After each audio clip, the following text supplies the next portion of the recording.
Hey guys, it's Jennifer with scrapsoflife.com, and this would normally be a views from the countertop, but I really didn't feel like dealing with the video camera last week when I was cooking dinner, at least not the first couple of days, and then it didn't make sense to start filming in the middle of the week, especially when Wednesday was a freezer meal.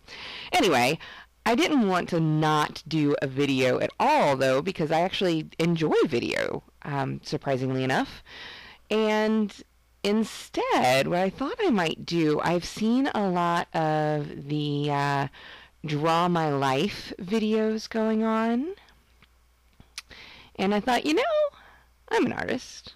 I can do something like that, right? What's to say that instead of a Draw My Life, we switch it up and do a Draw My Menu. So here's this week in pictures. Okay, so on Monday, we did another salad supper, just like 2 weeks ago.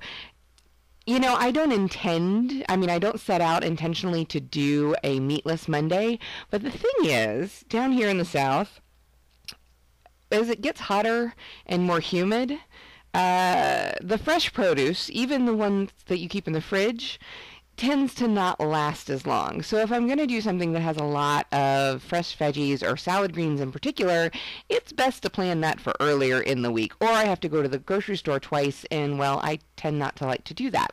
So today, Monday, was a grain salad, which started with a mixed greens and brown rice, which I did in the rice cooker. We also had some cucumber and avocado there. But the big draw for this recipe was the carrot ginger dressing, which if you've been to like a Japanese steakhouse or other Japanese restaurant and you've gotten salad, they'll offer you the ginger dressing. That's what this is. Only instead of miso, which I really love the taste of, but my digestive system usually says me no. This particular version uses a combination of sour cream and soy sauce in place of the miso. And so I was really keen to try it. It was very tasty. And so we'll probably be making that again. In addition to everything else that the salad called for, I also added some cheese and some halved cherry tomatoes, and then it was topped with a fried egg. It was very tasty and surprisingly filling.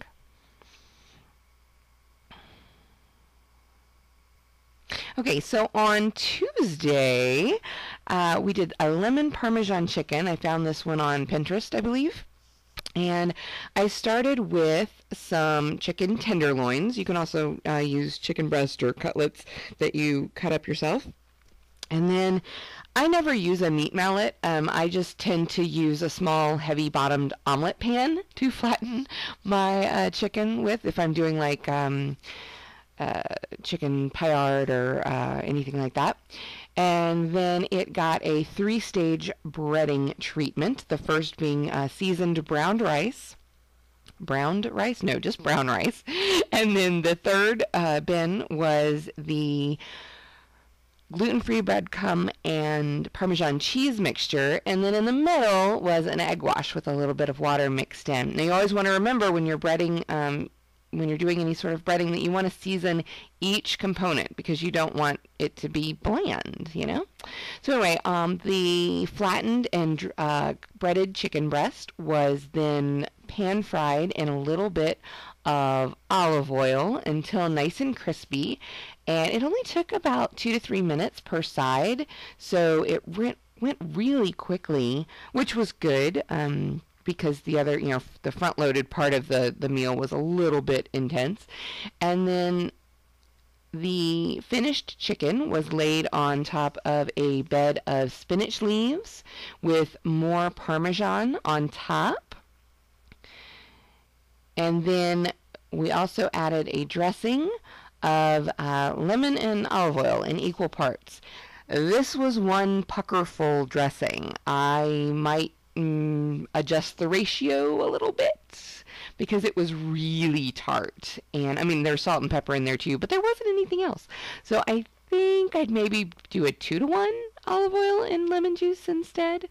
But it was very nice. It seasoned the salad greens, and it also helped add a little bit more flavor to the chicken breast itself. Oh, and I also added some cherry tomatoes because I had them, and, I thought a little more color on the plate certainly wouldn't hurt. Okay, so on Wednesday was a freezer meal. And this particular one was the cheese stuffed barbecue meatloaf. And so there really, again, like I said, by the time I felt like messing with the video camera, there wasn't much to film on this day, as it goes from the freezer, to the fridge for a day, and then into the oven for about an hour. So while that was cooking, I went off and I worked on some other projects or did something. I don't even remember what. And to round out the meal, I added sweet potatoes and steamed green beans, both of which were done in the microwave because, well, again, it's kind of getting warm here, and I know I already had the oven on, but I just didn't feel like dealing with it. I don't know. That was a lot of this week, was I don't feel like dealing. But our microwave has this awesome potato setting where you just put the potatoes in there, and you hit the potato button, and it just knows when the potatoes are done. And it you get really good baked potatoes out of it. The sweet potatoes are good too, but the baked potatoes are amazing. And then we also have this 3-piece steamer from Tupperware that goes in the microwave, and it's a godsend for steaming vegetables. So yeah, very tasty supper, low impact for me. All right, so now we're on to Thursday, and this one, again, this took a little bit of effort, and it was sort of this was an experiment, and I'm going to put the recipe, as much as I remember, on the blog post that'll go with this. But I started out with some zoodles, which are zucchini noodles, and I don't have like the stand spiralizer or anything. What I use is the Veggetti, I think is how it's pronounced. I don't know. It's the as seen on TV little hourglass looking thing that I found at Walmart one time, and I said, you know what, let me give it a whirl. It works. There's nothing wrong with it. I've done zucchini and sweet potatoes and carrots and a few other things in there, and it does perfectly well. So I put the zoodles into the big frying pan and let them cook down a little bit. And then I added some of the roasted red bell pepper pesto that I made for another recipe several weeks ago, and we still had in the fridge. And that turned out really good. And then I cooked the pork chops all with them. And then that could have been a meal on its own, but I decided I would add a side dish, and I steamed some sweet corn just to go with it. Oh, and when all else fails, if you're not sure if a recipe is going to turn out the way you hope it will, at least in our house the rule is add cheese, because there's nothing that cheese doesn't make better. This one didn't quite need it as much. It was pretty good, but the cheese certainly doesn't hurt.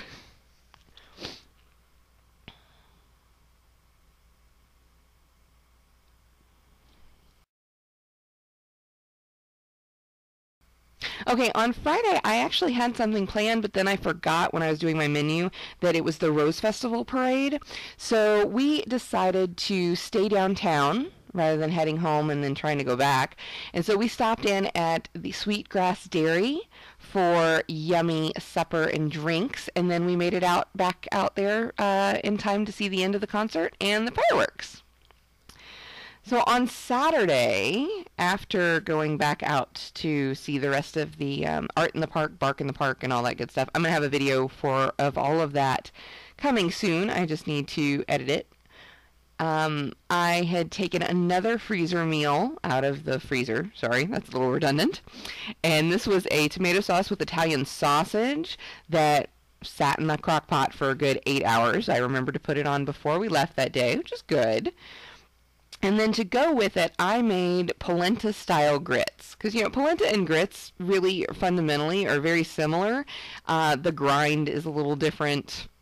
So, but yeah, I just do them a little, make the grits a little thicker, season them with Italian seasoning, put a little Italian cheese like mozzarella and Asiago and Parmesan in there, and it goes great with this tomato sauce. This is the second time I've done this, and it's really tasty.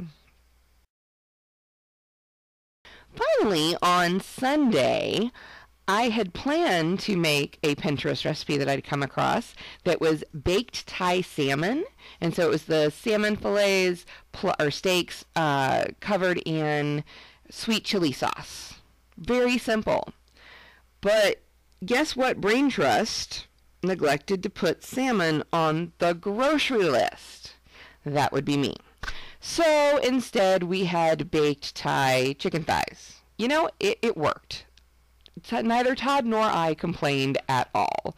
So those went in the oven. Just it was the chicken, the chili sauce, and the green onions, and done. And then I'd planned to do some rice noodles and green peas. Now usually I do the cellophane noodles, but I decided to get the wider, like pad Thai style noodles this time. And over the Chinese New Year, we had made we'd made some steamed catfish, and then I used that same liquid to make the rice noodles, and it was so good. So I tried to recreate it this time with water, ginger, green onions, and then soy sauce and a little fish sauce too. And oh man, you know, it wasn't exactly the same, but it was. Oh, there's some chicken stock in there too, chicken bouillon granules, along with the water. But it was really tasty. And then to round it out, I cooked some little green peas because, you know what? Why not? It adds color. It adds a green vegetable. There's no reason not to add something like that. I like a well-rounded plate, and I think I succeeded with this. Now, I will say that sweet chili sauce is pretty spicy. I mean, it's not like burn your face off or anything, but it will effectively clear your sinuses. So, you know, just be warned. Well, that wraps up another bi-weekly menu video. Bye-bye.